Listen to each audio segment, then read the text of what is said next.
Cuando terminaban el trabajo que estaban haciendo ella y su equipo, ese equipo modestísimo en personas, pero de una grandeza de corazón inconmensurable, cuando terminaban de hacer su trabajo, que ahora les voy a contar cuál es, y ya era de noche, y a lo mejor era hasta invierno y hacía frío, y se marchaban a casa, se encontraban con una sombra que cruzaba la calle que ellas entonces cruzaban en dirección al lugar donde iban a dormir. Y esa sombra que cruzaba se escondía cuando veía que aún no se habían marchado Verónica y las personas que la acompañan en esta encomienda de la que nos va a hablar esta tarde. Hasta que un día fueron ellas, Verónica y sus compañeras, las que decidieron esperar a la sombra y descubrieron, con discreción poética y maravillosa y muy, muy emocionante, que hay una mujer en Collur que todas las noches va a limpiar la tumba de Antonio Machado. Y que eso quizá explica el que esa tumba,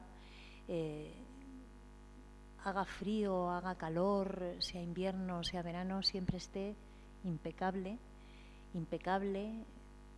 delicada, y siempre sea eso que es una especie de pequeño altar de la dignidad humana. No se han encontrado con ella directamente. Alguna vez me dice que le encantaría que eso ocurriera, que se encontraran las dos, que pudiera preguntarle por qué todas las noches va a limpiar la tumba y después se esconde porque quiere que esa labor sea una labor callada, una labor secreta, seguramente en beneficio de los seres humanos y de la belleza, sin ninguna respuesta a cambio. Esto que les cuento ahora se lo cuento porque podría ser también la presentación de la doctora Verónica Sierra, que esta mañana, con la generosidad que la caracteriza, está con nosotros en el aula Mairena. Digo con la generosidad que la caracteriza y no es retórica, porque cuando termine la conferencia, Verónica se va a marchar porque tendría que estar ya de camino a otro lugar con el que se había comprometido hace un tiempo. Y sin embargo ha hecho todo tipo de cambios extraños al máximo para poder estar esta mañana aquí con nosotros como símbolo de lo que ella es. Hace tiempo, también me lo contó así, descubrió que sobre la tumba de Machado estaba quedando una memoria que si alguien no se ocupaba de guardar se perdería. Esa memoria no era solamente la memoria oral de quienes están y hablan y cuentan y dicen, o de los que se hacen una fotografía y sabemos que pasaron por allí. Es la memoria de quienes llegan hasta Collur dejando algo que puede ser muy variado, y miro encima de esta mesa y cualquiera de estos objetos podría estar allí, y que le dejan a Machado lo que llevan como mayor tesoro seguramente y como mayor puente simbólico para poder estar en contacto con lo que Machado significa. Verónica, que es profesora en la Universidad de Alcalá, que es sabia, que ha hecho libros y que ha trabajado sobre libros como uno que de verdad yo querría que si no lo han leído todavía no se lo perdiera, que tiene un título que es hermosísimo, se llama Palabras huérfanas. Después de Palabras huérfanas, los niños y la guerra civil. Palabras huérfanas, que tiene un libro que se llama Palabras huérfanas, entre otros muchos, donde nos habla precisamente de esas memorias que si alguien como ella no recogieran se perderían en el camino. Vio que sobre la tumba de Machado se estaba perdiendo la memoria y que si esa memoria se perdía, un gran tesoro del corazón humano se iba a perder también. Verónica Sierra es una mujer de un rigor como muy pocas veces yo me he encontrado. Es rigurosa hasta la bellísima extenuación y no renuncia a que esa rigurosidad sea bella. De tal manera que lo que ella decidió hacer en ese momento es pedir una ayuda por aquí, por allá, en la universidad, becarias, yo qué sé, y marcharse hasta Collur para iniciar un archivo que ahora ya todos los seres humanos tenemos y que ella nos va a contar además cómo figura. Cuando Verónica Sierra, y lo van a oír ustedes, habla de ese archivo, no está hablando solo la profesora de archivística, está hablando de otra cosa, está hablando de otra cosa que se parece a los poemas de Machado. Está hablando, y esto sí que puede sonar a retórica, hacer camino al andar, pero sobre todo hacer un camino al andar para que pueda seguir siendo transitado por lo mejor que el ser humano puede entregarnos. También lo mismo que decía antes cuando presentaba al profesor Jesús Alonso Montero. Se puede hacer un exhaustivo discurso en torno a qué se ha hecho objetivamente, qué títulos se tiene, en qué exposiciones se ha participado, qué trabajos tiene en marcha, qué grupos de investigación dirige, en qué universidades se la reclama para que hable del trabajo que está haciendo. Lo podría hacer y ustedes lo encontrarían exactamente igual también en Internet. Pero probablemente no podría encontrar en Internet algo que yo, desde el primer momento que conocí a Verónica, anoté en mi corazón. Y es: no renuncia a los afectos, a la sensibilidad y entrega a ese tesón como el mayor y más preciado don capaz de crear ese territorio de lo común. Verónica, todo tuyo.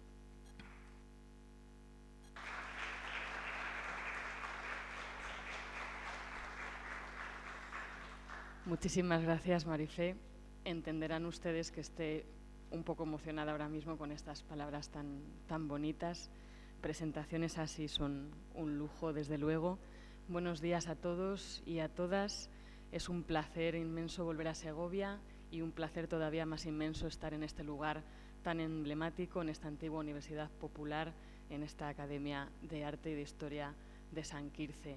Quiero hacer dos cosas antes de empezar. La primera de ellas, por supuestísimo, de bien nacidos es ser agradecidos, es dar las gracias a los organizadores, a todas las personas que me habéis invitado, que habéis contado conmigo para que hoy pueda compartir un poquito de mi trabajo con todos vosotros, con todas vosotras. Y la segunda es pediros disculpas, especialmente a quienes me van a seguir en el uso de la palabra, porque como bien os ha dicho Marifé, en cuanto termine de hablar, literalmente tendré que salir corriendo para coger un avión a las 3:30 en Barajas. Entonces, bueno, pues esto nos vamos a olvidar ahora mismo y nos lo vamos a tomar como nos lo tenemos que tomar, disfrutando de este momento que vamos a compartir dentro de esta tercera edición del Aula Juan de Mairena. El trabajo que se me ha encomendado esta mañana, que por cierto he de decir que es un poco complicado, hablar después del profesor Alonso Montero y hablar antes de la profesora Mónica Alonso me pone a mí en una situación, me siento un poco con estas tres plantitas que tenemos aquí, yo sería el moradito muy desteñido, ¿no? Es decir, que realmente son grandes maestros los dos y sin el camino que ellos han andado seguramente ninguna de las generaciones que venimos después podríamos hacer lo que hacemos, ¿no? Entonces, bueno, obviando esto, de lo que también me voy a intentar olvidar, lo que se me ha encomendado esta mañana es que os cuente el desarrollo, la creación, el resultado de un proyecto que empezamos en la Universidad de Alcalá en el verano de 2010, un proyecto que nace gracias a una subvención directa del rector de nuestra universidad, de Fernando Galván, con el cual hablo un día directamente de mi intención de ir a Collioure a intentar buscar todos esos mensajes que se escriben a Antonio Machado, y gracias a esa subvención iniciamos todo un proyecto que luego va a contar también con el patrocinio del Ayuntamiento de Collioure. Ambas entidades van a ser un poco las que van a hacer posible lo que yo les voy a contar a todos ustedes ahora mismo, y lo que ha hecho posible también crear el llamado Fondo Documental Palabras en el Tiempo, que a día de hoy pertenece a la Fundación Antonio Machado de Collioure. En este fondo documental se reúnen todos aquellos documentos que año tras año miles y miles de personas han escrito, han enviado o han depositado en la tumba y en el buzón de nuestro querido poeta, y que diferentes miembros de la Fundación Antonio Machado de Collioure han recogido y han conservado desde más o menos la década de los años 70 hasta nuestros días. No sé, ni sinceramente creo que pueda llegar a saber nunca quién fue la primera persona a la que se le ocurrió plantarse delante de la tumba de Antonio Machado, escribirle unas letras y depositarlas sobre la lápida. Tampoco creo que pueda llegar a saber cuándo exactamente se hizo esa primera iniciativa de escribirle unas líneas o de dedicarle unas líneas al poeta. Lo que sí que sé es que desde luego debió ser ya a partir de 1958. Como todos ustedes saben, como buenos machadianos, fue en julio de ese año, el día 16 de julio, cuando se produce la exhumación de los restos de Antonio Machado y de su madre del nicho en el que estaban, propiedad de la familia de Boe, y se trasladan a lo que es la tumba actual donde ambos reposan hoy. Digo, por tanto, que todo debió empezar ahí porque hasta ese momento no había tumba, ¿no? Por lo tanto, a partir ya de los años 60 es cuando más o menos entiendo que empezaría este fenómeno de acercarse la gente de manera anónima, gente a veces más conocida, gente por supuesto completamente desconocida, a escribirle, a dedicarle unos versos al poeta.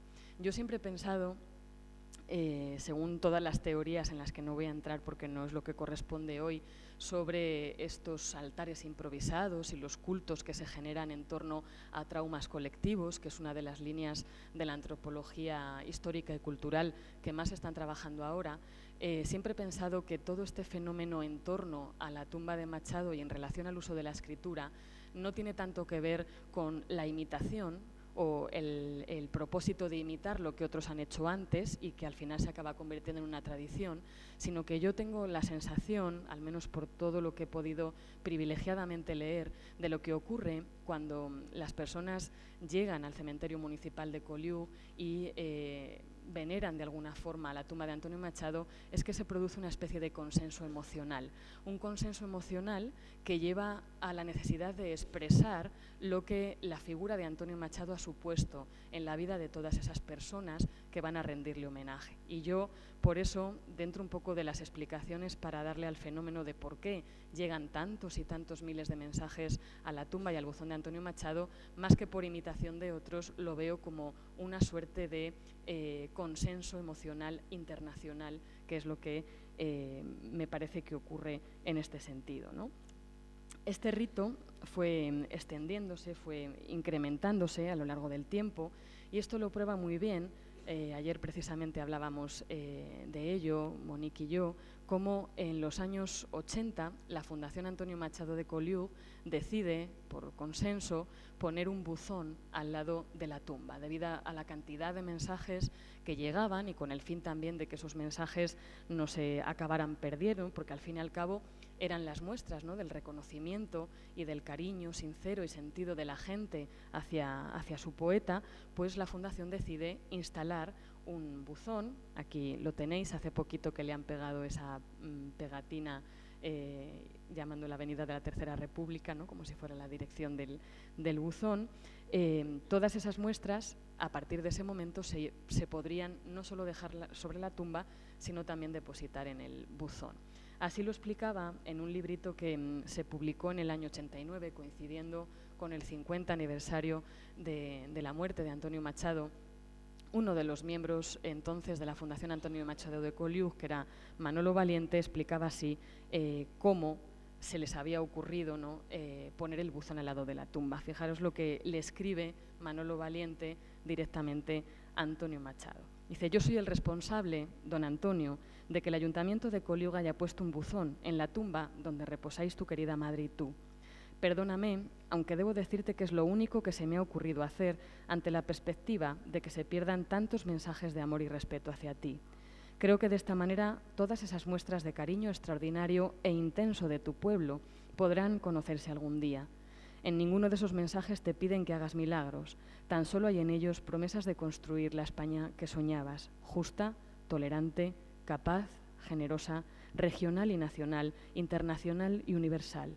Las cartas y los poemas de la gente te demuestran que tu pueblo está contigo, que no has muerto, que tu modestia de hombre bueno sepa perdonarme mi atrevimiento.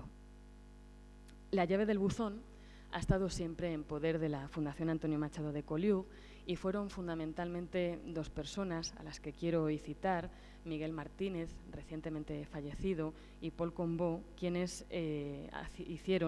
hacen las veces de carteros machadianos. Es verdad que desde hace varios meses Paul, que era el que se encargaba de recoger el correo, dada su avanzada edad, pues ha tenido que delegar muy tristemente esa tarea en otros miembros de la Fundación en la actualidad, pero durante muchísimos años fueron ellos los que fueron recogiendo, abriendo el buzón para poder recoger toda la correspondencia, todos los mensajes, todos los regalos que recibía Antonio Machado. Una vez instalado el buzón, además, como todo buzón, claro está, se empezaron a recibir en la oficina de correos de Collioure cartas que llegaban de todas las partes del mundo con la dirección de la tumba de Antonio Machado. El Ayuntamiento de Collioure, en uno de sus plenos, decidió cursar esa correspondencia como si se tratara de correspondencia ordinaria y entregarla a su destinatario. Es decir, que las cartas llegaban a la oficina y el cartero del pueblo pues las depositaba, lógicamente, también en el buzón. Gracias a toda esta documentación, conservada por todas estas personas, ha sido posible que se haya conformado el fondo documental Palabras en el Tiempo, que sigue creciendo año tras año, y por eso a mí me gusta decir, y así lo he constatado en el título de la conferencia, que es un archivo vivo, ¿no? Es un archivo en el que se demuestra cómo todo el tiempo sigue habiendo personas que de alguna manera o de otra envían sus mensajes, envían sus cartas por correo o las siguen depositando allí in situ, ¿no?, cuando van a visitar la tumba. Antes de explicaros un poquito cómo ha sido el proceso, el trabajo que hemos hecho, sí que quería aclararos el nombre del fondo porque no es en absoluto aleatorio. El fondo se llama Palabras en el Tiempo por estos pequeños pero fantásticos versos.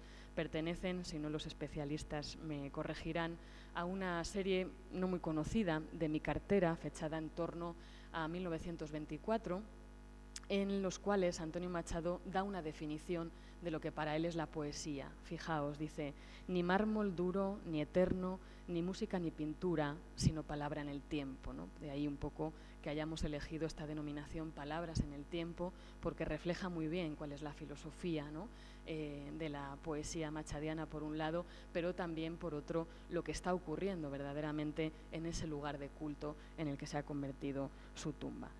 ¿Cómo hemos trabajado? ¿Cómo hemos hecho todo este proceso? Voy a comentaros muy brevemente las fases por las que hemos pasado y el estado en el que ahora mismo están las cosas. Desde 2010, que fue, como os decía antes, la primera vez que me trasladé junto con mi equipo a Collioure, hasta prácticamente hoy, porque hace apenas unos días que hemos regresado después de realizar nuestra última estancia de trabajo allí. La primera fase tuvo lugar entre julio de 2010 y febrero de 2011 y consistió sobre todo en la recopilación del material y en su ordenación tipológica y cronológica. Recopilación del material, ¿de dónde? Pues fundamentalmente de las casas particulares de Miguel Martínez y de Paul Combó, porque en ese momento en el que llegamos la Fundación no tenía sede, por lo tanto toda la documentación de la Fundación estaba en casa de ellos dos, que en ese momento eran el secretario y el tesorero de la Fundación. Además de esta primera fase, que fue justo cuando intentamos recopilar todo ese material muy disperso y muchas veces bastante, podríamos decirlo así, difícil de encontrar porque estaba mezclado con otros muchísimos materiales, la segunda fase, que tuvo lugar entre julio de 2011 y junio de 2012, tuvo como objetivos principales elaborar lo que los archiveros llaman el cuadro de clasificación del fondo y preparar también los materiales de cara a su catalogación futura. Esto sobre todo porque muchos de esos materiales estaban en mal estado. Ya se pueden imaginar, ¿no?, tintas borradas, muchos presentaban agujeros, humedades, restos de cera, de tierra, de antiguos elementos de sujeción, algunos tenían grapas, otros estaban plastificados, etcétera, etcétera, etcétera. Lo cual también evidenciaba un poco, sobre todo en el caso de los plastificados, cómo todas esas ofrendas se habían realizado con la intención de perdurar en el tiempo, estaban preparadas especialmente para que pudiesen perdurar a lo largo del tiempo y contra el tiempo.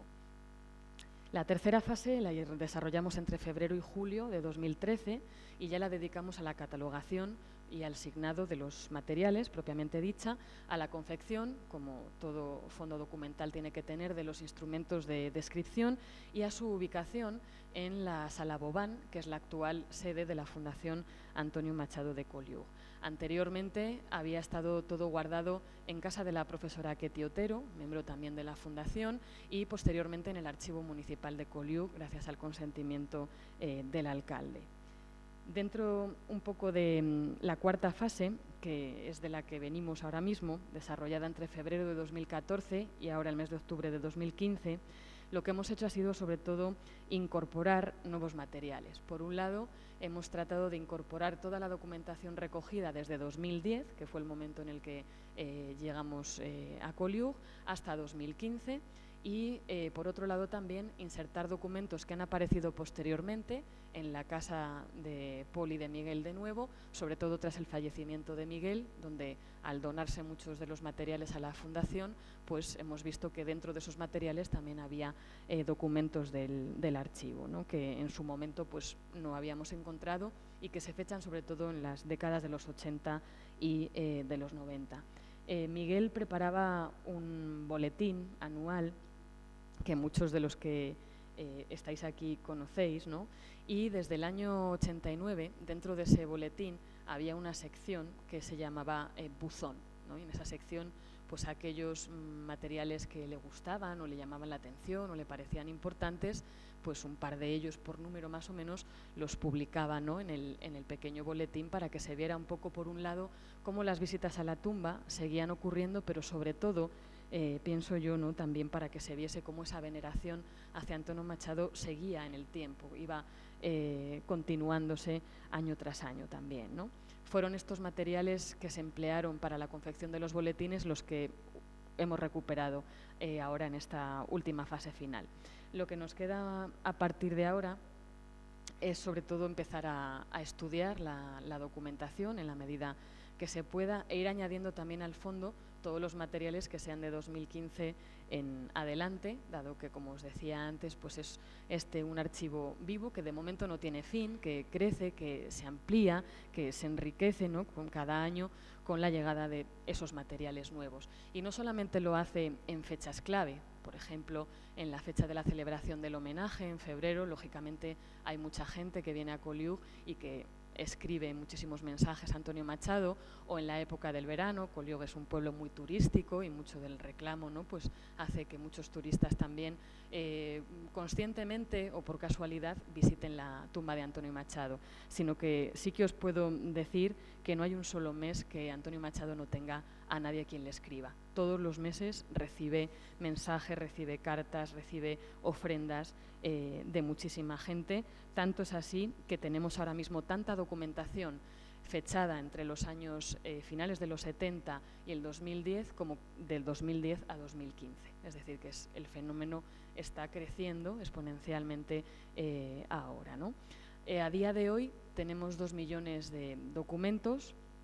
De esos 2 millones de documentos, 4.500 están ya catalogados y todos los demás están en fase de catalogación, están ya clasificados a la espera de pasar a ser catalogados, algo que no vamos a poder hacer hasta que la Fundación no vuelva a tener sede, porque ahora va a haber un traslado de la Fundación, de la sala en la que ocupa, a otra sala compartida en el Centro Cultural, donde el archivo no podrá estar, dada su fragilidad y su importancia, y por lo tanto hasta que no se inicien las obras de una futura mediateca Antonio Machado, que se va a construir en Collioure, no podremos trasladar toda la documentación y seguir un poco con todo el proceso por motivos fundamentalmente de seguridad. Uno de los documentos que tenemos está fechado a finales de los años 70, en el 77, coincide justo con la fundación de la Fundación Antonio, valga la redundancia, de la Fundación Antonio Machado de Collioure, y el más actual pues puede ser perfectamente de hoy mismo, ¿no? La consulta pública de esta documentación no es posible. Todos los mensajes que se conservan, todas las cartas, todas las ofrendas, son documentos muy recientes y, por lo tanto, la ley de archivos europea que nos rige, tanto en España como en Francia, no permite la consulta de esta documentación, a no ser que sea con un fin didáctico o con un fin de investigación para el progreso de la humanidad, o con un fin divulgativo como esto que estoy haciendo yo aquí hoy, que es contarles a ustedes, ¿no?, el trabajo que estamos realizando. Únicamente pueden consultar sus documentos quienes los escribieron, es decir, sus autores y sus autoras, si lo solicitan, por supuesto que pueden acceder a su documentación, pero la documentación no es consultable como puede serlo en cualquier archivo público, y desde luego tiene el afán de algún día, dentro de muchos años, dentro de los 70 años que se piden, pues poder convertirse en un archivo público donde la entrada, ¿no?, a todos aquellos que quieran ver la documentación lo puedan hacer. De momento es algo que, como les digo, pues no se puede hacer. ¿Cómo son los documentos que conservamos en el fondo documental Palabras en el Tiempo? En términos científicos, lo que yo estoy llamando aquí archivo no es un archivo, es una colección multiformato. Es como los especialistas en el mundo archivístico denominarían a esta colección que tenemos, ¿no? Lo que desde luego caracteriza toda esta documentación es su amplísima pluralidad formal. Las personas que deciden, de alguna forma, dedicarle unas líneas a Antonio Machado, lo hacen empleando múltiples herramientas de escritura. Les voy a decir solamente las más importantes: máquinas de escribir, ordenadores, lápices, plumas, bolígrafos con tintas de distintos colores, pinturas de madera, de cera, rotuladores, acuarelas y hasta carmín. Serían un poco los más predominantes dentro del fondo. También escriben sobre prácticamente cualquier soporte. Hay personas que traen esos soportes muy preparados artesanalmente desde casa. Sin embargo, hay otras muchas que emplean cualquier cosa que tengan a mano para poder participar, ¿no?, de este consenso emocional que se genera en el cementerio.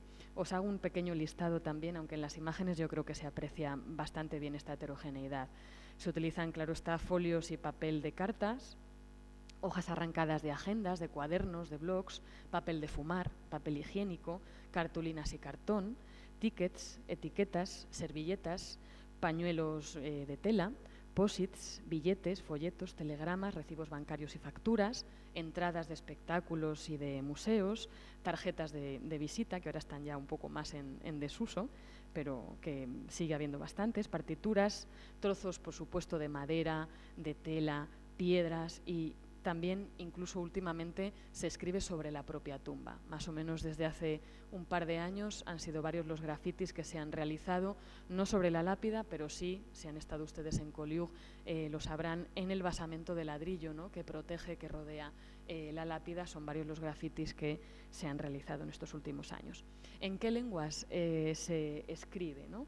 Pues se escribe sobre todo en castellano y en catalán, seguido en número por los mensajes en francés, y luego hay algunas lenguas que predominan sobre el resto: el gallego, el vasco, el inglés, el italiano, el alemán, el árabe y el checo. Son las lenguas que más están representadas dentro de esa diversidad lingüística del material. Igualmente hay una gran heterogeneidad formal que de alguna forma tiene ese eco, ¿no?, en la diversidad autoral. Quienes escriben, ¿no?, a Antonio Machado. Hay personas adultas, hay ancianos, pero también hay niños y niñas. Hay documentos firmados por una sola persona, documentos individuales, pero también hay muchísimos, y esto sí que entra mucho en la idea del consenso, hay muchísimos documentos elaborados por grupos de estudiantes, grupos de amigos, asociaciones, familias completas que elaboran esos documentos, que además evidencian que no solamente es una expresión escrita, sino que además va acompañado de rastros muy importantes de la oralidad. Son documentos que reflejan lo que llamamos marcas orales, es decir, pues frases subrayadas, párrafos con nombres que se asocian a esa lectura o a ese canto, porque muchos de los textos también son cantados, tiempos de enmarcaje para que nadie se pase del tiempo que le corresponde, etcétera, etcétera, etcétera, ¿no? Es decir, que hay una performance también que tiene lugar muchas veces delante de la sepultura y no solamente se queda en el gesto de entregar un documento, sino que se hace algo más, ¿no?, con ese documento. Son muy pocos los autores que aportan datos personales, apenas nombres y apellidos, edad o el lugar del que proceden, pero en el caso en el que sí que aparecen datos, suelen ser datos de tipo profesional, donde vemos que la mayor parte de los que quieren dejar constancia de su paso por allí con sus propios datos pertenecen o bien al ámbito de la educación o bien al ámbito de las artes y de las letras, ¿no? Cuando son músicos, son escritores, son artistas o son profesores, alumnos, sí que se especifica, ¿no?, cuál es esa procedencia y se aportan muchísimos más datos. Por lo que respecta un poquito al cuadro de clasificación, no voy a entrar en cuestiones técnicas ni muchísimo menos, pero sí que os voy a presentar básicamente cuáles son las secciones de las que consta el Fondo Documental Palabras en el Tiempo, porque yo creo que eso nos puede ayudar a que se entienda la riqueza y la importancia, ¿no?, de los documentos que se conservan. La primera sección tiene como nombre Mensajes, es una de las más amplias de todo el fondo y son siempre documentos muy breves que las personas que visitan Antonio Machado escriben in situ. Es decir, una de las características de esta serie es que se escriben siempre en el cementerio, no se envían, ¿no? Son mensajes de agradecimiento. A Antonio Machado le agradecen por su poesía y por su vida.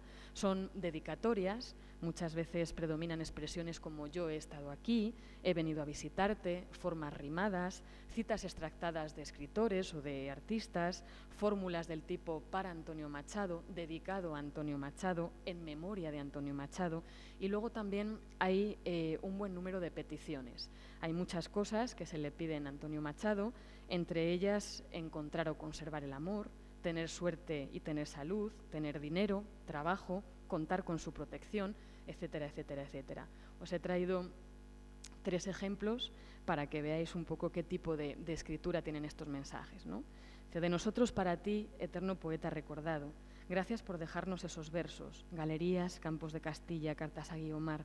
Gracias por enseñarnos el lado tierno y bello de las cosas. Las palabras de tu poesía llegan directas a nuestros corazones para quedarse y nos han dado el puntito de esperanza para creer en que no todo está perdido. Antonio, mi hijo se llama como usted. Ayúdelo a vivir bien su vida.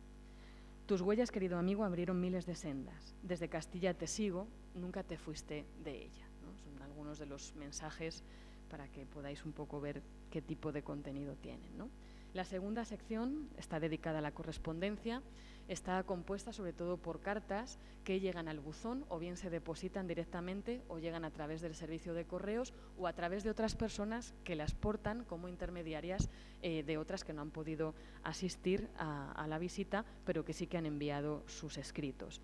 Es en las cartas donde encontramos, desde luego, más historias de vida, donde la privacidad o la intimidad de quienes escriben sale más a la luz. Por lo general, son cartas que contienen experiencias dolorosas y traumáticas, sobre todo del desamor o de la pérdida de seres queridos, pero también la denuncia de la represión franquista, ¿no? Como muchas familias pues siguen todavía recordando aquello que ocurrió en sus casas y delante de Machado explicitan, ¿no?, cuál es esa historia particular a modo de denuncia, a modo de lamento, a modo, desde luego, también de dejar constancia de lo vivido y de crear una memoria en torno, ¿no?, a esa represión sufrida por tantísimas personas. Fijaros, así le escribía una mujer en fecha indeterminada una noche justo antes de ir a visitar la tumba. No podía dormir y entonces se le ocurrió escribirle a Antonio Machado esta carta, un fragmentito nada más. Dice: querido Antonio, ¿cuánto tiempo hacía que no releía tus versos? Quizás haga 6 años o más, no lo recuerdo, pero es que esta noche no puedo dormir. Mañana salgo hacia Collioure y por fin cerraré el círculo de tu vida. Pronto iré a tu tumba y leeré un poema. El consuelo que sentía al leer tus poemas, el consuelo a la soledad y a la tristeza. Entonces solo en ellos encontraba la comprensión de mi alma, de mi soledad, de mi tristeza perpetua, de mi melancolía injustificada o no, no lo sé ahora. Ni entonces lo sabía. Solo sabía que solo tú podrías haberlo sentido así y que lo encontraría en tus poemas para no sentirme tan sola y perdida y extraña en este nuestro mundo. ¿Qué pensarías tú ahora de nuestro mundo?, le escribe ella. La tercera sección, poesías y textos literarios, está conformada por poemas de Antonio Machado que la gente copia o imprime, composiciones literarias y musicales. Hay, por ejemplo, diarios, hay fragmentos de reflexiones, discursos, cuentos, novelas cortas, es decir, un sinfín de canciones también. Predomina, como os podéis imaginar, pues todas las canciones dedicadas por Joan Manuel Serrat a Antonio Machado. Y junto a eso hay también poemas que los visitantes dedican a Antonio Machado, muchos de ellos de temática puramente machadiana. Algunos son inéditos y preparados especialmente para la ocasión, otros ya han sido publicados y lo que se ofrece es esa publicación en memoria o en homenaje de Antonio Machado, y algunos incluso son copias de poemas de otros escritores que pueden ser contemporáneos o no a Machado. Por ejemplo, los más recurrentes son Bécquer, Rubén Darío, Juan Ramón Jiménez, Federico García Lorca, Pablo Neruda y Ángel González. Serían los que en número significan más, ¿no?, dentro del conjunto. Poemas que pueden tener también multiformato como todo el resto de documentos y que pueden ser de mejor o de peor calidad, pero que al fin y al cabo demuestran cómo la mejor forma de honrar al poeta, desde luego, es con poesía, ¿no? Fijaros, aquí tenéis un poema anónimo. Dice: no es el viento quien me trajo, ni tampoco la casualidad. Vine expresamente aquí para saludarte. No es ahora el momento de recordar las flores marchitas ni el cuchillo del año 39, pues tú ya perdonaste. Vine para decirte que en el andar de tu camino tus pensamientos no cayeron en el páramo gris de las tierras de Caín, que sigues viviendo porque no estás muerto en esta tumba. La cuarta sección, publicaciones, tiene libros completos que la gente deja sobre la lápida para poder compartir un poco, como ahora lo llamamos, ¿no?, el book crossing, el poder compartir libros con otras personas y que se los puedan llevar, los puedan devolver, etcétera, etcétera. Pero también pues tiene revistas, recortes de prensa, folletos, programas y otros documentos que pueden estar o no dotados de ISBN o depósito legal. La quinta sección, como su propio nombre indica, está dedicada a los dibujos que se ofrendan, que se regalan a Antonio Machado, de calidades muy diversas, pero que sí que tienen en común que generalmente se relacionan con la trayectoria vital y profesional del poeta. Hay muchos retratos de Antonio Machado, representaciones de sus poemas más populares o escenas de su vida, sobre todo de los últimos días pasados en Collioure. La sección sexta, que junto a la primera es la más abundante en número dentro del fondo, está dedicada a los escritos escolares. Los escritos escolares producidos por alumnos y alumnas de todas las edades, pero sobre todo de bachillerato, y en el marco de diferentes materias, pero fundamentalmente de las materias de historia, de lengua y literatura española y de francés, serían las más importantes. Entre estos documentos escolares encontramos, por ejemplo, trabajos o apuntes, incluso exámenes, dedicatorias, hojas de firmas, murales, dibujos, etcétera, etcétera, etcétera, ¿no? Frente al resto de secciones, sí que es verdad que en esta sección se ve muy reducida la espontaneidad. Lógicamente, en el momento en el que escribir Antonio Machado se convierte en una práctica formal, en una práctica institucionalizada, regulada, disciplinada, pues pierde parte también de la naturalidad, permite ver otras cosas, pero desde luego no es una práctica libre, sino una práctica inducida, ¿no?, y una práctica dirigida. Por último, la sección séptima, ofrendas, está formada por todos aquellos documentos y objetos que a modo de don u ofrenda se entregan y se dedican al poeta. Os voy a leer rápidamente una pequeña lista para que veáis la gran diversidad de esta sección: placas y tarjetas de visita, fotografías, tarjetas postales sin escribir, estampas, calendarios, adhesivos, monedas, banderas, sellos, pines, chapas, llaves, cortezas y ramas de árboles, marcapáginas, saquitos con tierra, por cierto muchas veces es tierra de Soria, cintas y bandas, flores de tela y de papel, piedras, estatuillas, ropa, complementos, y os dejo poner un larguísimo etcétera con todo aquello que seáis capaces de imaginar, porque entraría desde luego en todo lo que se conserva. ¿Cómo se ha ordenado toda esta colección multiformato? Pues hemos empleado un criterio tipológico y funcional, en primer lugar, y luego un criterio cronológico, diferenciando siempre entre documentos que sí que tienen fecha y documentos que no tienen fecha. Sin embargo, hemos modificado esta forma de organización en dos secciones, ¿no? Vamos a hacer dos secciones. La primera es la que tiene que ver con la de poesía y textos literarios. Hemos seguido un criterio de tipo literario, es decir, donde se organiza la documentación por poemarios de Antonio Machado, con la problemática que eso puede conllevar, como buenos conocedores que sois, ¿no?, de la obra de Antonio Machado, pero que nos pareció importante hacerlo de esta manera para, de alguna forma, en el futuro, cuando pasen muchos años, se pueda saber cuál fue la recepción y la difusión de la obra machadiana.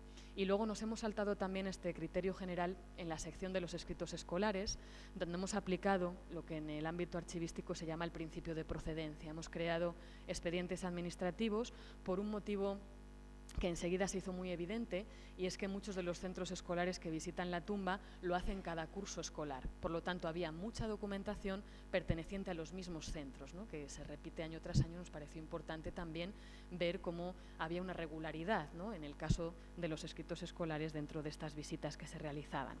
Aunque, como os he dicho, aún no hemos iniciado la fase de investigación, sí que tenemos algunas hipótesis de partida, y es un poquito lo que me gustaría comentar con vosotros para cerrar mi intervención. Quizás la más importante de todas estas hipótesis, la que voy a compartir con vosotros y con vosotras hoy, es que todos estos documentos que integran el fondo documental Palabras en el Tiempo, e independientemente de quiénes los escriban, de cómo sean, de la sección a la que pertenezcan, nos revelan las distintas concepciones que del poeta tiene cada una de las personas que se decide a escribirle unas letras. De entre todas esas concepciones, sin duda, una de las predominantes es la de Antonio Machado como símbolo del exilio español. El poeta es para muchos la representación o el reflejo de todas aquellas personas que tuvieron que huir de España tras la victoria franquista, especialmente de quienes tuvieron que marcharse lejos de su familia, abandonar su casa, perderlo todo, incluso hasta la vida. Por eso muchos testimonios lo que intentan es demostrar cómo la tumba de Antonio Machado es entendida en realidad como la tumba de todos los exiliados españoles, que las flores y los mensajes que recibe Antonio Machado no son solo para Antonio Machado, sino que son flores y mensajes que van dirigidos también a todos los que, como él, recorrieron el camino del exilio y que, a diferencia suya, no tuvieron ni seguramente tendrán nunca una tumba donde sus familiares puedan ir a recordarles, como bien se refleja en este testimonio que os proyecto aquí de un nieto de un republicano que murió en el campo de Argelès. Dice: mi abuelo murió en la playa de Argelès, muy cerca de aquí. No sé dónde está enterrado y no puedo ir a llevarle flores o rendirle homenaje. Murió exiliado, como tú.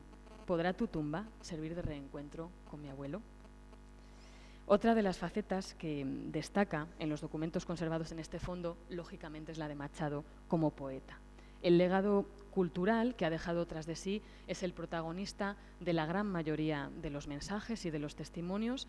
Los autores y las autoras le reconocen y lo expresan así como uno de los poetas más importantes de la literatura española y universal de todos los tiempos, y le dan las gracias por su poesía, una poesía que les ha acompañado a lo largo de toda su vida, que les ha hecho emocionarse muchas veces, que les ha hecho comprender mejor lo que sentían, que les ha hecho descubrir sensaciones ocultas o inconscientes, que les ha hecho ser mejores personas siempre. Y junto a esa dimensión literaria, o como complemento más bien de ella, estaría también la de Antonio Machado como ejemplo de vida. La mayor parte de quienes le escriben piensan en él, y os leo literalmente los adjetivos, como una persona valiente, bondadosa, generosa, tolerante, justa, íntegra, libre, luchadora, sensible y, sobre todo, en el buen sentido de la palabra, buena, que puede y debe servir de modelo. Por eso el reconocimiento, lógicamente, no solo se dirige hacia la obra, sino también hacia su vida, hacia su conducta intachable, hacia su moral inquebrantable, hacia su ejemplo vital.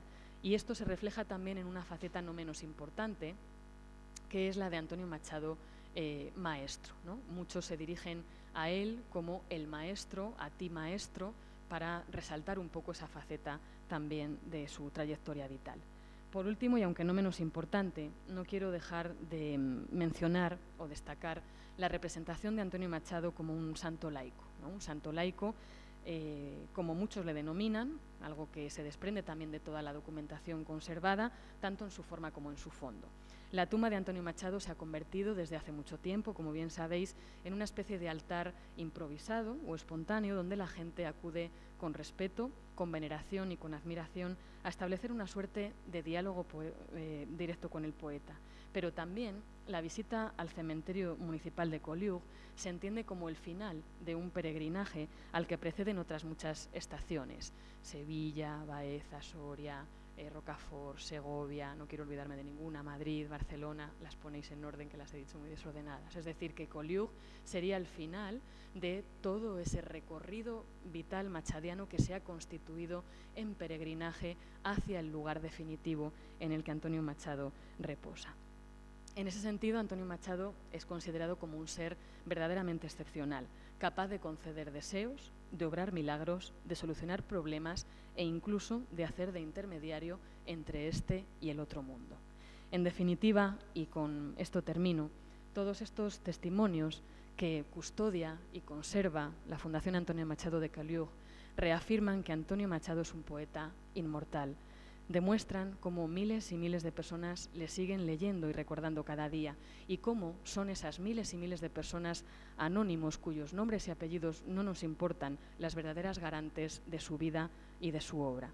El fondo documental Palabras en el tiempo constituye así, o al menos para mí lo es, uno de los monumentos más importantes y más vivos de la historia machadiana, cuyo fin no es otro que mostrarle algún día al mundo lo que Antonio Machado fue, es y será, su manera de ver y entender las cosas, su modo sencillo de transmitir las verdades y defender aquello que creía justo, para de esa manera contribuir, en la medida de lo posible, a difundir su legado y a construir su memoria, que desde luego es también la nuestra. Muchas gracias.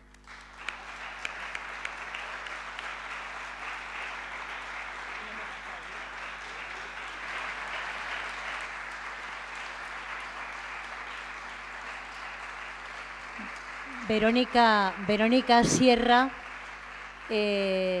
digna continuadora de personas que han intentado con su vida y con su obra y con su manera de hacer, discreta y profunda, hacer la vida de los demás un poco mejor. Muchísimas gracias, Verónica, de verdad.